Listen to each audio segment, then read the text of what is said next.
Welcome to another Angle of Pursuit podcast, your fantasy football home over at fakepigskin.com. I am your host, Kyle Robert. You already follow me on Twitter at NotoriousKRO. With me tonight, it's Damian Dabrowski. What's up, Damian?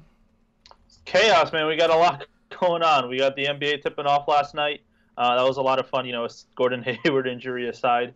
And full slate today. We got, the World Series right around the corner. So this is kind of this is that stretch where it's tough to find the bandwidth to follow it all and actually still go to work every day and do all of that stuff. So that's fun the problem, times. Damien. Just stop going to work and you'll be able to watch everything. It's glorious. I'm so happy to have NBA back. Well, I guess just find one of those jobs where it's apparently your job to sit on Twitter and talk about sports all day. Dude, if you find that, let me know. I'm so down. I am so down. Yeah. That the Gordon Hayward injury, that was just like, were you watching that game last night?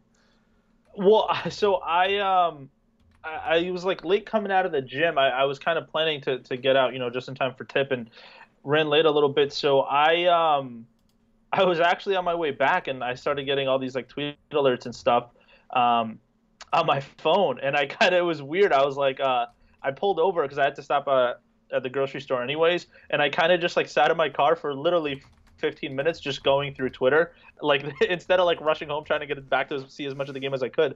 I just wanted to catch up on all that stuff because I knew I didn't want to go that far back down kind of my news feed when I got back. So by the time I actually got home, it was the end of the first quarter. So I didn't see it live, which I'm totally fine with that.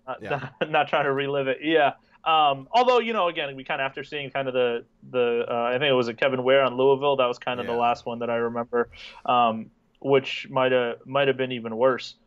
This one was almost it was just so, it seemed surreal. It almost just didn't seem real when you saw the still frame of it. Yeah. So I don't know if that somehow made it easier to actually see, but I don't know. It's just weird, you get so excited kind of for the whole season, and then 5 minutes in, it's kind of Celtics it's all over. Fans, man, I really feel for them. They got this awesome team together, and Kyrie's there, and they got Gordon Hayward who's going to do the ball handling, and so much to look forward to. And then 5 minutes in, at least Jaylen Brown balled out. Jason Tatum looks like he's going to be legit. So they have stuff to be excited about, but it's definitely a huge blow. Damien, I did want to start before we'll actually talk some fantasy football here in a little bit, I promise. But you're a avid Brooklyn Nets fan. I'm a Sacramento Kings fan. Both of our teams are pretty terrible. We should do a little wins bet. Whoever's team gets more wins, I don't know. We'll figure out something at the end of the season, but we could probably pay it off in our baseball show. But we'll both... Yeah, no, I'm I think that's a great idea. I actually I was watching the first half here that the Nets are playing the Pacers, and I kind of like this team. I'm not saying they're going to be good, but I think it's one of the first times in the maybe 5 to 7 years where it just kind of makes sense. Because to me, even the whole Garnett thing that didn't make sense to me from the beginning. So I was kind of in the gutter, if you will, with that team for a while. But again, they just Rondé Hollis Jefferson's the longest tenured player on that team, and he's 22 years old. So it's just it finally looks like between Kenny Atkinson and Sean Marks, they're taking flyers on on some young guys, and we still don't have the draft pick situation and all, but I think it's trending in the right direction. It's I don't think I'll get it'll be as enjoyable as kind of that heyday I had with Kidd and Kittles and everybody going to the Eastern Conference Finals back in the early 2000s, but it's at least encouraging to see them going in the right direction. No, I think we're both of our teams. I like what your team's doing. I like that they're grabbing assets, especially since they don't really have the picks, and they're all pretty much given away at this point, and they're just taking flyers. Alan Crabb has some upside. I love D'Angelo Russell. I still think he has a lot of talent and a lot of potential. Hollis Jefferson, like you mentioned, we'll see what they end up becoming. And then obviously my Kings, tonight, the first half of games have been awful for Kings fans. Darren Collison has the first double-double of the season, ex-King. DeMarcus Cousins has 5 blocks in the first quarter, ex-King. And these are just guys we've casted off. So De'Aaron Fox better be special, because I'm really, I don't know. It's been a long suffering time being a Kings fan. Anyways, let's talk some football. There's a lot to get into. Obviously, we will talk our starts. We will talk our sits. We will help you get you set for Week 6. But Damian, unfortunately, because of Monday, unable to have a show, just too much going on, schedules and stuff. We weren't able to discuss a lot. So I want to kind of jump into it and get a few things off my chest, and we'll see, kind of pick your brain, and then we'll get into it. So let's talk the Cowboys situation. We've talked about it obviously at length. It continues to become a mess. Zeke was suspended again. Now he's not suspended for Week 7. Are you just working under the impression that Zeke will basically find a way to get out of it every single week and worry about the suspension heading into next season? Yeah, it's a weird spot to be in because I think generally in these situations, just with how one-sided the CBA is, you kind of just assume that eventually either the player gives up or the NFL just somehow wins out, regardless of how illogical or backwards their reasoning is. But honestly, with Zeke, and I guess I'm just going to tell you how I've been treating it, and I think I have my reasons for doing it this way. I'm not maybe some people will want to view the situation differently, but to me, I just look the Cowboys' the whole thing of they have this amazing offensive line, they have this system. It's not just Zeke; it's really whoever steps in behind him, it's going to be fine. I'm not buying that this year. I mean, Zeke's barely averaging 4 yards a carry. You can say he looks a little bit. I don't know. I think there's some going around saying he gained a little weight in the offseason. He doesn't look as explosive. Whatever it is, I don't think, regardless of whether it's McFadden or Morris, I don't think this is next guy steps in and he's going 20 for 100 every week. Yeah. So I'm just not. I'm not whether he gets suspended or not. We know he should at least play the next 2 weeks. I'm just not blowing my fab on either of these Dallas guys because I don't think either of them are going to get the workload or have the efficiency to really be more than a flex play in the majority of leagues. So rather than continuously week after week trying to kind of guess who it's going to be, and before you know it, 3/4 of your fab budget is gone. If I have Zeke, I'm just working on the assumption he's playing until we hear otherwise, and if he's not, I'll figure it out elsewhere. I'll find a running back elsewhere. I'll kind of work with my roster, but I'm not getting in the chase for those two guys. The only thing I'll say is, at right now, waiver wires have passed. If Darren McFadden's out there, I'm absolutely picking him up. We are in a situation where we're chasing Elijah McGuire. We're chasing Javorius Allen and Alex Collins, and running back is a dumpster fire, especially if you draft teams like I do. If you go receiver heavy, if you avoid early round running backs because of injuries, because of whatever, then you're scrambling right now. If you went running back heavy and you have Zeke and you have Devonta Freeman and whatever, LeSean McCoy, you got Fournette and Kareem Hunt maybe. Like, if you're a running back, you're fine. Okay, probably avoiding the situation. But if I'm a Zeke owner, I have roster space, I'm picking up McFadden. I think it's McFadden over Morris. I think McFadden steps into that role. I think Morris kind of keeps what he has. I'm with you, and the offensive line isn't as good as it was. Jonathan Cooper is terrible and starts for them. So that tells you what you need to know. Titans cut him. I think he went to the Eagles. He got cut. Arizona, or no, that's who we gave up Chandler Jones for. Yeah, so yeah, bouncing that around. Guy's a real stud. Yeah, so Patriots cut him. Like he's not good. So the offensive line isn't as good as it's been. But at the same time, when you're scrambling for a guy who could get starters workload at a running back position, that's very hard to get. It's just, and I'll throw out here. Let me pull up something really quick, and I'll just pick your brain, Damian. I want to see if you are adding, a lot of these guys. Okay, so McFadden or Matt Forte in PPR league. McFadden. McFadden or McFadden or Alex Collins. Alex Collins. I mean, he's getting, it's not a huge sample size, but his worst yards per carry in a game is 4.6 to this point. He had a 4.9 last week. He got 15 touches last week. He's getting more touches. Obviously, Buck Allen's getting more volume, and if the Ravens have to stay in games for him to kind of be the guy, but there's a lot to like there. So I don't hate Alex Collins. But I would still go McFadden if you're shooting for the stars, Matt Breida or Darren McFadden. Probably McFadden. I don't think Breida.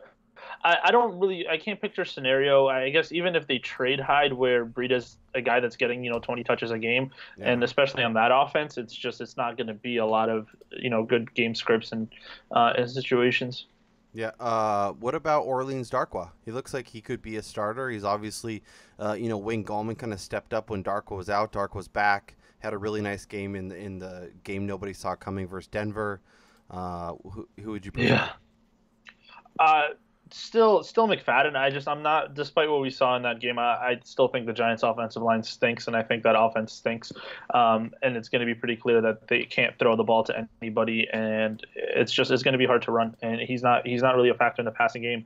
He's not a big play guy. So I think maybe there's a floor there, but there's really not a lot of upside. Yeah. So I mean, I don't know. If you need a running back, if he's out there, I don't hate taking a shot on him, but I'm kind of with you that they're going to keep finding ways to keep Zeke on the field. Let's keep it moving. So let's talk about a few running back performances from the weekend. I want to see kind of what you're thinking going forward. Adrian Peterson, the game everybody saw coming. 26 carries, 134 yards, 2 touchdowns.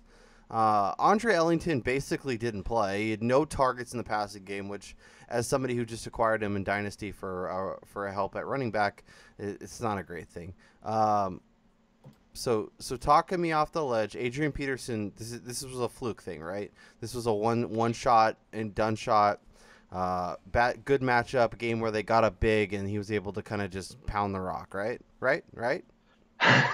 Yeah, this doesn't really change anything for me. Maybe it sounds weird kind of looking at his stat line, but I didn't really think he looked that great. I mean, the first touchdown, there was nobody within 10 yards of him, and it looked like, if they were further down the field, he would have gotten caught. So, he had a nice move. He put on Brent Grimes there for a little bit. I'm sure he was juiced up kind of his first time being able to kind of get a workload in, over a year.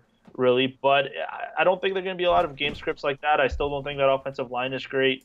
I don't know they're going to be in a situation most weeks where they can give him 26 carries, and even if they do, he's not going to be a guy that's giving you 5 yards a pop. So, I'm pretty confident saying this is probably the best game he's going to have the rest of the year. And the Ellington thing, again, they were up 31-7, a quarter and a half into this. They weren't going to be throwing, especially not the kind of the running back dump offs you see when teams are usually in a no huddle or chasing points. So I wouldn't. If you have Peterson and somebody thinks, wow, this is back to peak Adrian Peterson the rest of the season, he's a top 10 guy now. Trade him as soon as you can. Amari Cooper, Julio Jones, stud receiver X. Now is the time, because I'm telling you, people that. They know the name. They saw the big performance. They think, oh, change of scenery. It did it. We figured it out. We unlocked it. They think this is Adrian Peterson. I'm 100% with you. I don't think honestly, over under 133 yards the rest of the season for Adrian Peterson. Because I might go under. Yeah. I probably agree with you there. I think between the efficiency and the volume, I just don't think you're in a situation where you're going to get both of those in the same game really moving forward. And if they can stay in contention, I still think David Johnson is going to come back and take over the same role he had, obviously before he got hurt. So it's it's tough to feel good about this long term, I think. And you're holding Ellington in PPR leagues as a guy that you think can be, a useful floor play, or like a flex option if you're desperate. Yep. Yeah. Cool. Mark Ingram. It finally happened. They got Peterson out of there. Mark Ingram, 25 carries, 114 yards, 2 TDs. Obviously, another game where the Saints had a really nice game script. They got up big, so they were able to run a lot. Alvin Kamara had 75 yards on 10 carries. Also caught the ball 4 times for 12 yards. Do you think Ingram's out of Sean Payton's doghouse, or is this he gives us a little taste, we think we're good, and then he pulls us right back in? Thank God that had him in literally every single one of my DFS lineups this Sunday, because if I had not, and this kind of happened, I might have just retired. I just wouldn't have been able to handle talking about Ingram again, in this context, because we've been over this all last year. Like I love the guy as a player, and it's just there's really no logical way to kind of explain why he's been kicked around so much. I guess John Kuhn's out of there, so no more fullback dives apparently, and we haven't seen any tight end jet sweeps from the one yet. So give it time. Give it time. Yeah, unfortunately. So we're in on Ingram the rest of the way. Oh, absolutely. I just think the one thing that's easy for people to forget is because the Saints kind of have had this whole thing where they had Darren Sproles for a while. They had the whole like CJ Spiller thing, Travaris Cadet. It always seemed like they have this designated pass catching back. It's really easy to overlook that Ingram's actually a terrific receiver. And if you look at his target and reception numbers this season, even before the Peterson trade, I mean, the guy was catching 4 or 5 passes a game. And even with Kamara, I guess, Kamara had the Big Ten catch game there against the Dolphins. And I was like, he's the new Darren Sproles. But Ingram still had 4 catches in that game, I believe. So they just throw to their back so much, especially with all their receivers kind of hurt aside from Thomas. And again, it's just, he doesn't have to be a 25 carry back to be able to get you 100 total yards every week. And I mean, honestly, with kind of the running backs, between guys getting hurt and things like that, he's probably a top 12 guy for me the rest of the way. Yeah, back end, 10 to 12, but still easily at worst case, a low end number 1, the high end number 2. Yeah, I'm 100% with you. I had him in, I think, my top 15 entering the season with Montgomery out, with David Johnson out, with Dalvin Cook out. He's easily in that top 12 for me. And we're cool with Kamara going forward, right? He's obviously not going to be a guy you want to start every week, but, he should be a big chunk of this offense, has the explosiveness, and, if Ingram goes down, for God forbid, Kamara would step into a real nice volume. Yeah, I actually think, who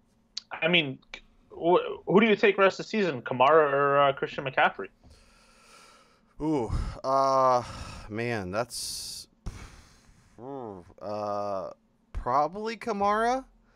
Really close. I think I trust his volume more on a week-to-week basis. I think McCaffrey definitely has the upside and should probably be the winner there. But man, that's really good. Yeah, no, I'm with you. I just think the problem is, I said it last week. McCaffrey's just not getting the carries, and it's not that Kamara's getting a lot, but he's getting just as many, probably more if we look at his carry numbers. 10 carries. I'd love for McCaffrey to get 10 carries. He had 13 the last 3 weeks. He might not match him reception for reception, but I think the Saints offense is just so much more adept at passing the running back that he's just going to be in better situations in terms of being able to produce touchdowns, being able to produce longer gains. So he doesn't need the same number of receptions to put up the same number of points. And I'm definitely taking Kamara in that situation. I think if you kind of look, I think the casual fantasy football player still has those guys a significant distance apart in terms of McCaffrey being kind of like an RB2 and Kamara being at best a flex from that perspective. But I'd almost flip it the other way. Yeah. On all my teams, they're both RB2, 3s, whatever you want to call it. Like they'll be in my second slot, but that's only because I have stud receivers everywhere. But yeah, I'm 100% with you. JJ, 26 carries, 130 yards in a game everybody saw coming with the Dolphins going into Atlanta and beating the Falcons. Obviously, having their O-line coach out of there and better coach in, it seems like it's helped a little bit. Are you a little more comfortable with the Jai, or do you think it's going to be a lot of up and down still?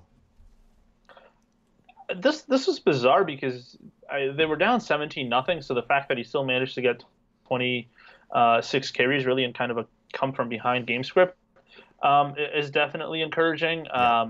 I think Cutler has just been so bad that it's hard to rely on him for this in terms of them being able to kind of run it this many times on a consistent basis. But at the same time, there's really nobody competing with him for carries there. He hasn't really been a huge factor in the pass game, but it's not hurting him that much with kind of a lot of guys we're kind of seeing where they just have a second back to kind of do that stuff. So He's going to get the goal line work. I think the Dolphins. I think Cutler either he has to start playing better. Or I think they're just going to have to go to more because I do think there's kind of there's a decent amount of talent on this offense as a whole, and they should be producing scoring opportunities. And their schedule, they're still going to get the Jets again this week, and the Patriots with kind of their defensive issues. So there's going to be opportunity for this offense to put up points. So I mean, I don't think kind of when we were talking fishbowl, when it first started, and was it you took Ajayi number 4, and we Yeah. had that initial discussion about maybe he's like a top 5 guy that's going to climb into that Le'Veon David Johnson class, and I don't think that's happening anymore. I think he's more towards kind of like the Mark Ingram situation, where he's a low end number 1, maybe an RB2, but guys are falling left and right. So I think as long as he remains healthy, he's going to be up there. Who would you rather have the rest of the way, Ajayi or Ingram? Probably Ingram, just because I know he's going to get the pass game work, which Ajayi's not, and that offense is just a lot better right now. Yeah, I don't say I disagree. Especially if you're looking for that week to week safety, but yeah. And those Dolphins are 3-3. Like that, as bad as it's gone, even as bad as Cutler's played, they're still right there. So it will be really interesting to see what they do with him and if they turn to Matt Moore. There's been some QB turnover. We'll talk about Mr. Aaron Rodgers here in a second. I want to mention Andrew Luck.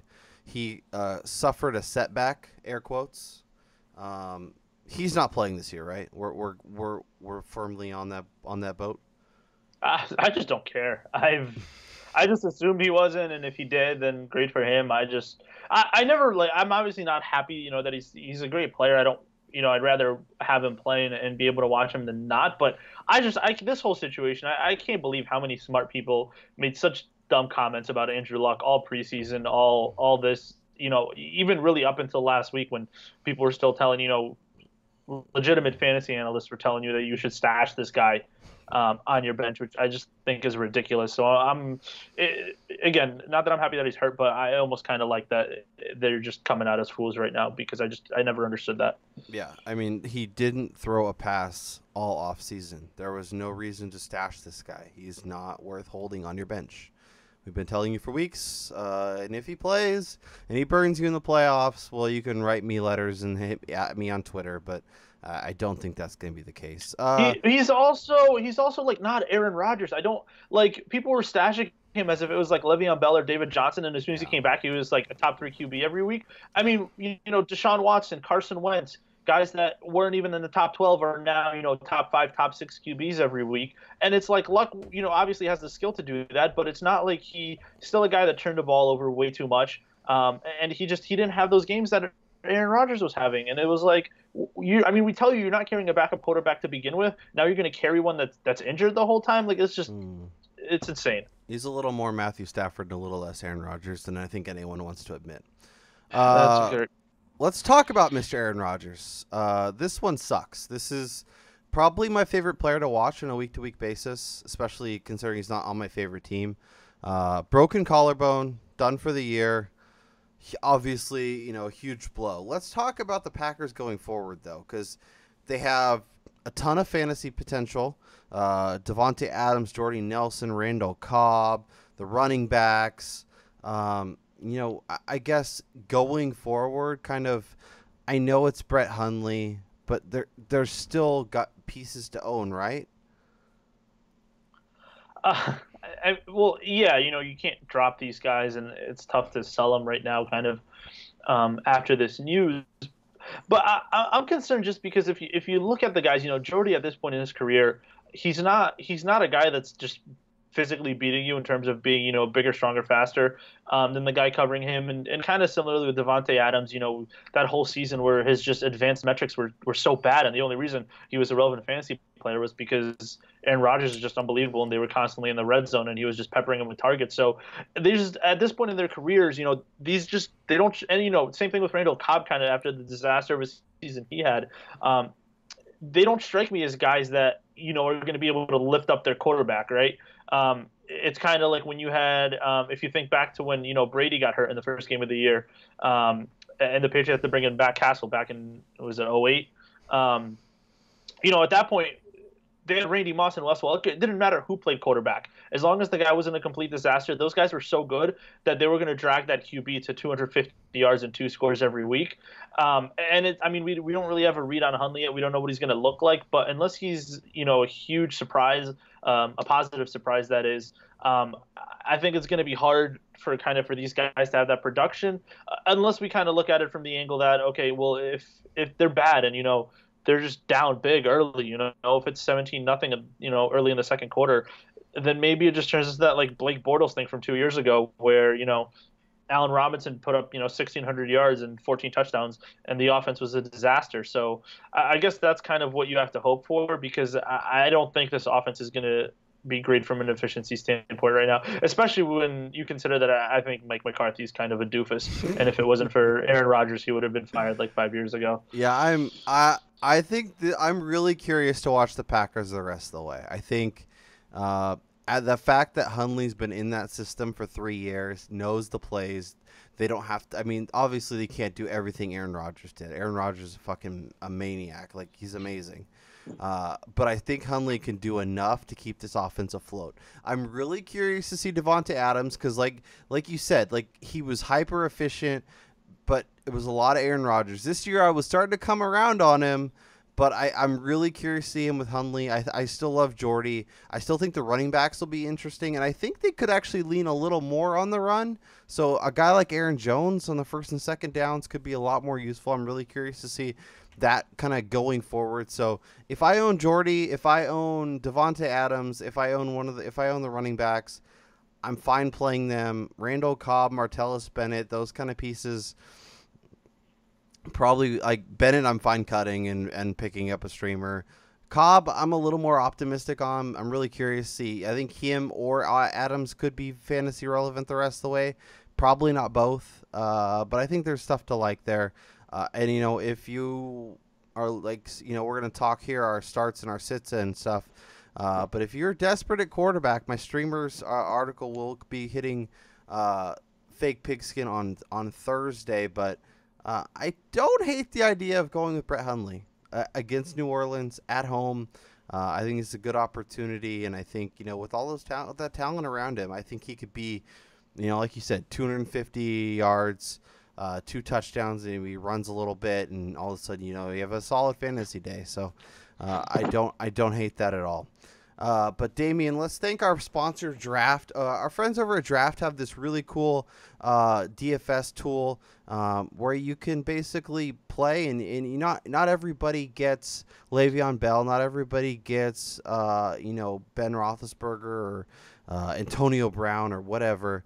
But you have to actually do a draft. So you pick 5 players, and everybody gets a unique lineup. It's a lot of fun, and people are winning on a more consistent basis over there, which is awesome. And with basketball starting, like we mentioned, you could play DFS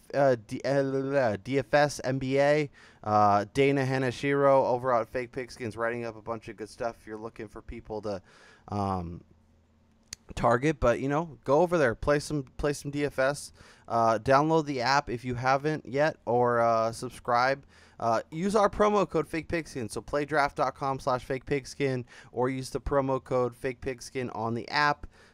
You get a free $3 ticket. You also get a year of Fake Pigskin Elite, which includes all of our DFS content, which includes my waiver wire column, which includes Damian's draft NFL column every single week. So make sure you are checking that out. Make sure you are signing up, and make sure you are telling us how awesome all of our content is. But Damian, let's do it. It's time for Week 7 starts and sits. We'll hit the quarterback position first, and since I've been rambling for a while, why don't you go first?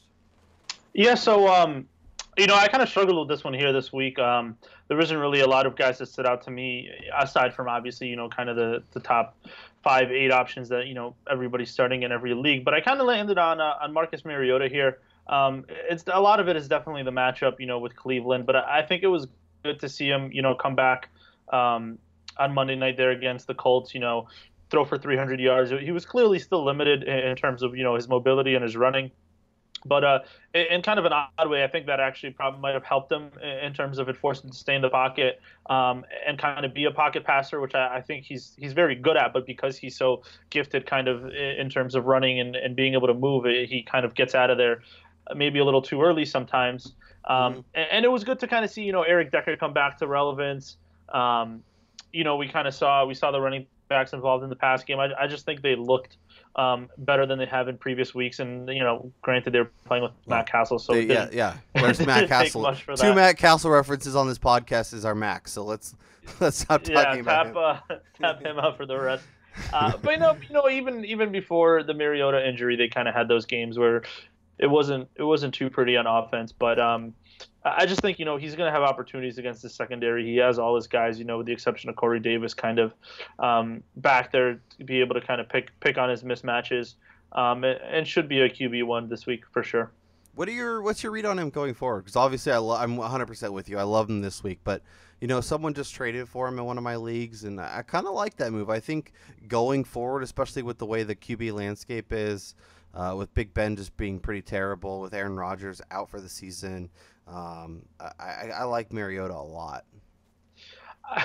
I like him as a player. My concern with him in fantasy is just that entire situation. He's never going to be a guy who's going to throw 50 passes in a game. Yeah.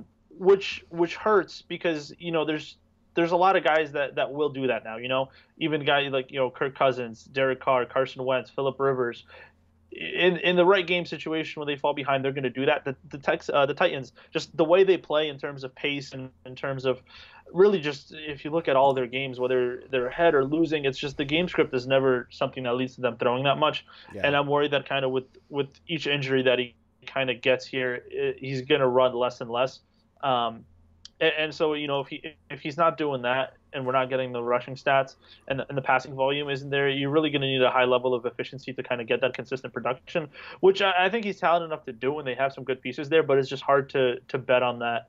I basically what I'm saying is I think he's going to be in that kind of QB8 to QB14 range all season, but I don't think he's a guy that's really going to take that next step to being a top 6 option really on a week-to-week basis. Yeah, so stability he'll provide, but that top 5 week it's not in his realm of outcomes, and I'm pretty much with you. Our defense is a dumpster fire, especially in the secondary, so there will be some games where we'll have to throw a little bit more. But yeah, I mean they're gonna try and lean on the run as much as possible and see where they can get. The quarterback that I absolutely love this week, available in over 50% of leagues, and will lead my streamers article, is Mr. Tyrod Taylor at home, coming off the bye, facing the Tampa Bay Buccaneers. That their defense is just a train wreck, and they have some weapons, they have some talent, but it's just been a mess. Opposing quarterbacks are averaging 20 fantasy points a game against them. I know what you're saying, Kyle. He doesn't have anybody to throw the ball to. It doesn't matter. He's going to run the ball. There's talks that Jordan Matthews could come back this week. I think there's so much potential. And the fact that he's at home where he's much better, at home where he tends to run a little bit more, I think he's going to feast. And, with so many quarterbacks either hurt or on bye or whatever, I think this is a great spot for Tyrod. So if you're looking for a streaming option, I would scoop him up. No, I think that's a great play. I think you obviously hit on kind of why really anybody against Tampa is a good play. Mm-hmm. And really, I mean, the only concern here is I think, depending if Jameis plays or not, but if Tampa struggles really on offense and it's just a situation where, it ends up being a 16-13 game or something like that. But, as we saw last week in the Arizona game, if it kind of opens up a little bit, then Taylor could easily have his best game of the season in this spot. Ryan will be out there working that Fitz magic. You know that. Everybody revenge game. Every game is a revenge game. Let's go. Let's talk for Fitzy. It is. Yeah, I mean, him and McCown, they're just battling to play as many former teams as they possibly can. Let's talk running backs. I may be obvious, whatever. Give me those Falcons running backs this week. I love them. Devonta Freeman, get back to your old ways. I think Tevin Coleman will be in a really nice spot. And, your Patriots, your defense is not good. You have trouble against the pass. You have trouble against the run. Yeah, you guys have been just all kinds of torched. So if you have Freeman, if you have Tevin Coleman, if you have both, find a way to get them in your lineup this week.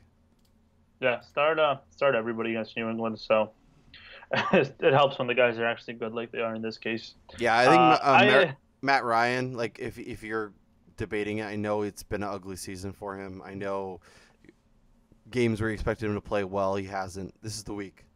Play him. Yeah, let's just hope they don't finally figure out that it's plus EV to throw the ball to Julio on every play, pretty much. So yeah. Fingers crossed. But I'm actually going to go with C.J. Anderson here, and it's not so much that I really love C.J. I just think a lot of people are going to be off of him after that disaster against the Giants, and yeah, he's on the road, but it's the Chargers, so it's not really the road; it's a neutral field at worst. Yeah, it'll probably be like 70% Bronco fans. Yeah, possibly even a home game. So. We saw Emmanuel Sanders get hurt. I just think this passing game really struggled. And granted, the Giants have a very strong secondary, but I think they're going to lean on the run here. We're going to see a lot more volume out of CJ. We know he's going to get the goal line red zone touches there. So again, he's not the guy that's going off for 160 yards and a couple scores, but I think he should see 20 touches and has a decent shot to get into the end zone. Yep, and this is the spot where Denver ran for 30 attempts, 121 yards in Week 1. The Chargers defense is getting a little bit better against the pass, so if you're looking for a sneaky defense, I don't hate him, but yeah, I love Anderson this week. I think he'll run up and down that field and find ways to be really productive. I kind of mentioned this earlier. We talked about my liking of Brett Hundley, but don't be afraid to play your Packers receivers. I think if you own Devontae Adams, I think if you own Jordy Nelson, unless you have screaming options, with really cake matchups, I wouldn't be afraid to play them, and I would find ways to get them in my lineup this week. Yeah, and look, I mean, their defense is so banged up too that the Saints could come in here and drop 52 again, and if that happens, then just kind of based on the way the game's going to go, they're probably going to see a lot of lax coverages, chasing points, and put up stats that way. And for my guy, I'm going to go with Pierre Garçon here. I think the Niners are making a QB switch, and Garçon still hasn't scored this year. He's kind of been allergic to touchdowns the past couple of seasons. Which is obviously not great for a receiver or really any offensive player for that matter. But, he did see 12 targets again. He caught all of his passes after C.J. Beathard came into the game. So, generally with a rookie quarterback, a young quarterback, they're going to look to kind of target their primary option, possibly to a fault. And we know the Cowboys don't really have much of a secondary there, and it's, with the Niners defense, again, it's game situation. Their defense stinks.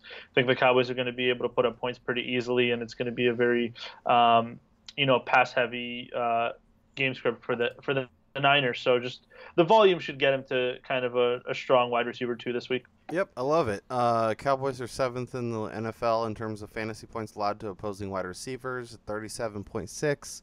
As you mentioned, this is going to be a nice game script game for Garçon to get a lot of targets.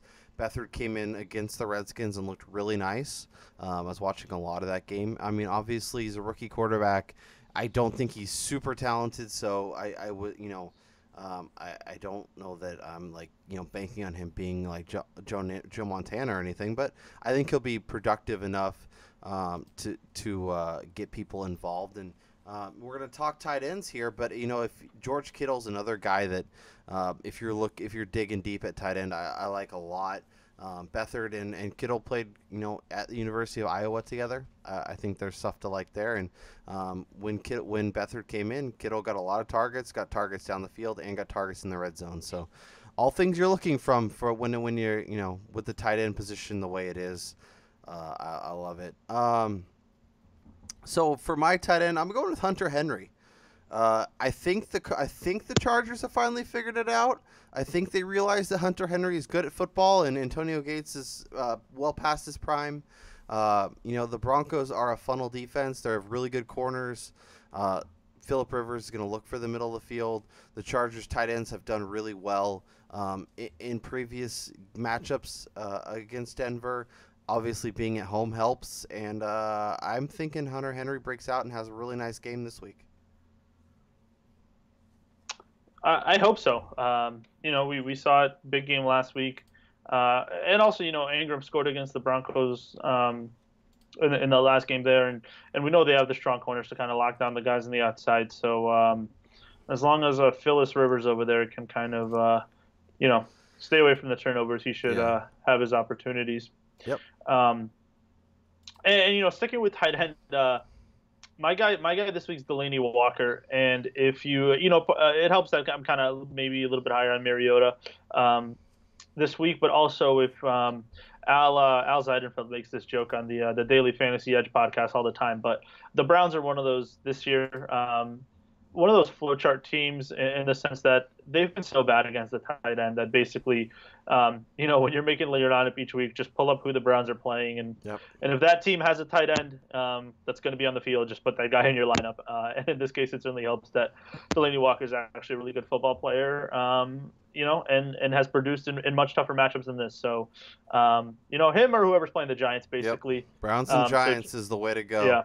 I mean, Pittsburgh. Jimmy Graham's another guy there, obviously, this week. Yeah. Jesse James had 2 touchdowns against the Browns. Ben Watson had his 121. They had 13 catches for 121 yards, Baltimore.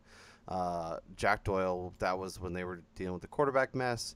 Bengals, Tyler Kroft had his 2 touchdown game against the Browns. ASJ had a touchdown, and even the Houston Texans, who don't really have a tight end, still had 5 for 69 against Cleveland. So I love that call. I think if you're setting DFS lineups, you go Giants, you go Browns, and put them in, and you'll be pretty happy, I think, most weeks. Let's hit our sits of the week, Damian. And I have a couple names just because. So Jameis Winston obviously left the game against Arizona. Ryan Fitzmagic came in. It's still kind of up in the air. There's rumblings that Winston's going to be able to play. I think if Winston plays, avoid. Let me pull up something real quick. Damien, why don't you go into your sit of the week? And I could not agree more at quarterback. Yeah, Derek Carr. It's a combination of kind of, I don't really know if he's still 100%. We played last week, but really didn't make any effort to kind of throw the ball downfield. And the other side of it is that he's just really struggled in, against the Chiefs in his career, and also in kind of these primetime games. I don't want to call him Andy Dalton per se, but maybe it's because it's the short week. But if you kind of look at his Thursday night performances, they haven't been great, and we know the Chiefs have a strong defense. And kind of with, Amari Cooper struggling, I just don't see a lot of offensive upside for them in this matchup. So he's kind of outside my top 12 QBs this week. Yeah, no, I couldn't agree more. Derek Carr is check down city, not throwing a lot. And I think this Thursday night games are always one to avoid anyways. So I think, I couldn't agree more. So I wanted to talk about the Bills defense against the Bucks. Bills have allowed 2 touchdowns and have 8 interceptions on the year. The average quarterback finishes against Buffalo 22, 22, 28, 27, and 15. So their defense has been good. They're coming off the bye. They're going to be at home. If you own Jameis, I would look to not play him this week. I would much rather play Tyrod, much rather play Mariota. I'd probably play Brett Hundley over Jameis, to be honest. And if Fitzmagic plays, I think Brate will be fine. I think Mike Evans will be fine. But I can't play any of these quarterbacks. And if Jameis doesn't play, I wanted to throw out Andy Dalton. He scares me this week. I'm as big Andy Dalton guy as you'll find.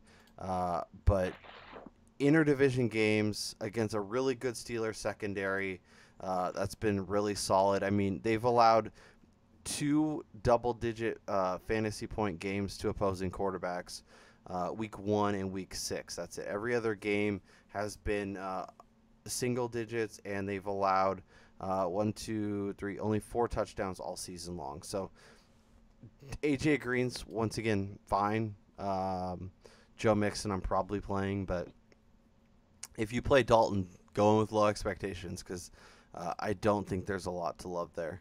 Let's talk running backs, and I once again have a couple names I want to throw out. Those of you that added Orleans Darkwa, like I think he's a good name. I obviously had him in my waiver wire article, but I'm avoiding him this week. They're playing Seattle. I think the Seahawks will have a little bit better idea that, hey, maybe the Giants don't have a ton of receivers and we shouldn't just worry about the pass. So I don't like Darkwa, and kind of, to your point on Derek Carr, like, no Marshawn Lynch. Stop.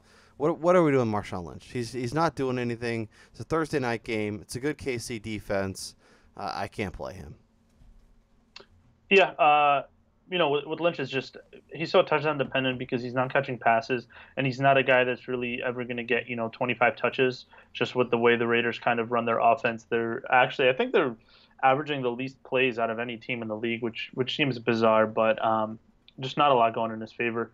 And kind of sticking with this Titans theme that I've developed over the course of the pod here, I'm going to sit DeMarco Murray, and I just think we saw kind of Derrick Henry have the big game on Monday night. I know a lot of it came on that long late touchdown run, but even before that, he was close to 20 carries. I don't think Murray's fully healthy. You kind of saw him, a couple plays there where he would get hit and kind of come towards the sideline looking like he was in a little bit of pain. So if they can get up early on the Browns here, I don't see why they're going to push him. I could see a case where he only gets 12, 13 carries. And again, this isn't Jamal Charles in his peak where it's going to be 13 for 110 and 2 touchdowns. I think he's more of a grinder. And without the volume, you got to kind of hope for the pass game stuff, which might happen. He did have 4 catches last week, but I just don't feel great with him as an RB1, more of kind of a mid-range, low-end RB2 for me. Yeah, and the Browns' defense has actually been pretty good against the run. Obviously, the Texans ran all over him, but that was a game that got out of hand. I don't know. I'm a little more optimistic about Murray this week, and I don't think Derrick Henry's that good, so that kind of plays into it as well. But yeah, I don't know. I'm probably playing him, but I think like Dalton, just going with low expectations, and if it works out a little bit better. And if you have better options, if you have Tevin Coleman, I'm playing him. If you have C.J. Anderson, if you have some of those kind of guys, then Carlos Hyde, another one I really like this week. You could play all those guys and be happy. Let's talk wideouts, and I'm going to, Sammy Watkins is still 87% owned. Drop him. What are we doing? Seriously. Just drop him. Sammy Watkins should not be owned. Own Robert Woods. No. I love Robert Woods this week. I think if you're looking for a Rams receiver, I think he's got a great option, and I know it's in London, but the whole playing at actual 10 p.m. or 10 a.m. West Coast time, I think will help. But let me just read you this. Sammy Watkins. First game of the season, we're going to get Sammy Watkins 5 catches, 5 targets. Second game, 2 for 2. Third game, against the Niners, that weird Thursday night game, he had 6 catches on 7 targets. Since then, 1 catch on 2 targets, no catches on 4 targets, 1 catch on 4 targets. 58 yards, 30 yards, 17 yards, 0 yards, 11 yards. 5 of his 6 games. He's not getting targets. He's not getting big plays. He's not finding the end zone. Sammy Watkins is droppable in all formats, and I don't know what we're doing.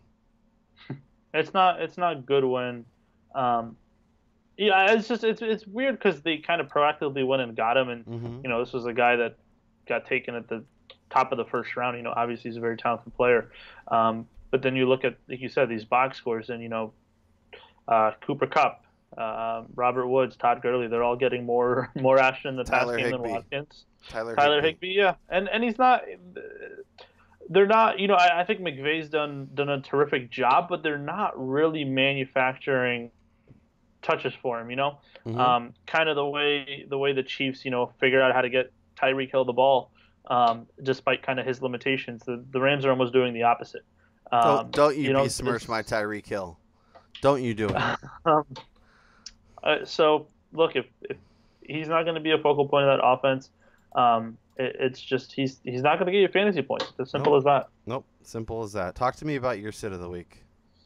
Yeah, I don't I was kind of torn on this one. Just it was kind of similar with the quarterbacks. There wasn't really a receiver that jumped out. I thought about going with Alshon Jeffrey, just because kind of some of the deeper metrics on him this season aren't great in terms of, his percentage of targets he's actually catching and the separation he's getting and things like that. But I ended up going with T.Y. Hilton. No, I guess on if you do start Ty, the nice thing is he any play can be a 70-yard touchdown with him, which kind of makes it he doesn't need to have a good game throughout to really come up with production, and he also has really strong splits at home. That said, I just think this Jacksonville secondary, I mean Bouye and Jalen Ramsey there, I think are probably the best corner tandem in the league right now. Right up there with Talib and Harris in Denver. But really, aside from the Denver guys, it's not even close. And I think with Talib kind of aging out and being more of the physical guy, not really being as effective with smaller, shiftier, quicker receivers. I just think it's so hard to pass on this defense that it's going to be hard for Ty to get anything unless he just manages to break a really long one. Yep, and I could not agree more. The Ty has been very boomer bust, and the 2 games where he went off were against the Browns and the Niners. Terrible defenses. Jacksonville's really good against the pass, and I know it's in Indy, like you mentioned. Like that's something that's really tempting, but Ty is definitely a guy to avoid. I mean, if you look at the good matchups, like even against the Titans, that should have been a good matchup. He only 1 catch on 19 yards. At Seattle, 3 for 30. EOK, he's only better at home. Arizona, 4 for 49. Like, I mean, he'll get you probably a couple catches, but they also don't kind of make sure he gets touches every week, and something to be worried about. Damian, I'll throw out 2 names: Kobe Fleener, Martellus Bennett. I just with Rodgers going down and Bennett, not really being a thing then, anyways. There's still too many mouths to feed. I bet it's a guy I'm dropping. I'd rather have George Kittle. I'd rather have Evan Ingram. I'd rather have a lot of guys. And as much as it pains me to say, Kobe Fleener's done. He's just not good, and he's not getting involved. And Willie Snead's back.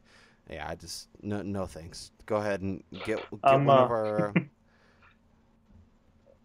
I'm glad you've seen the light. Hey, it took me a long. Hey, I was right though. For first couple weeks, he was awesome. He got touchdowns, and now we're good. You're never right with the Fleener Schnitzel, even when he scores. So I went with Jordan Reed here. It's just I don't know when it's going to happen. They're saying he's healthy. He's not on the injury report, but just doesn't look like it. It also doesn't seem like they're really.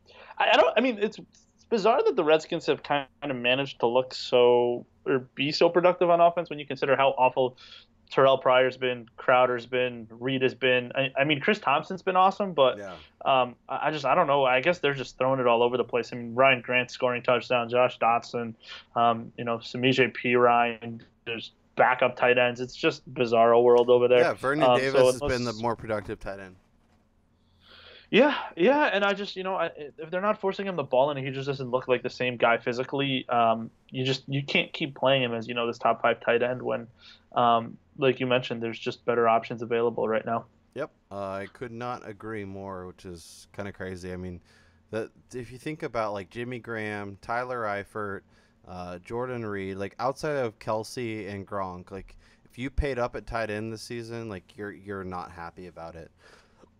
I mean, if you have somebody in your league that still believes, maybe you try and make them think they're getting a good deal while you're, swindling them. But this is why I stream quarterbacks. This is why I stream tight ends, because either they're not productive, they're frustrating, and then these younger nobodies kind of emerge and become real X factors. So. Damian Dabrowski, thanks so much for joining me. We will be back on Monday. Fingers crossed Ronald doesn't have softball or baseball or Texas Hold'em. Cricket, bowling. And Damian doesn't have some cocktail party where he's schmoozing and boozing. But we'll talk to you guys when we talk to you. Good luck this week at FPAOP. Send us any questions, any trades you're trying to pull off, whatever. Let us know. We're always around to help. We will talk to you guys later. Bye-bye.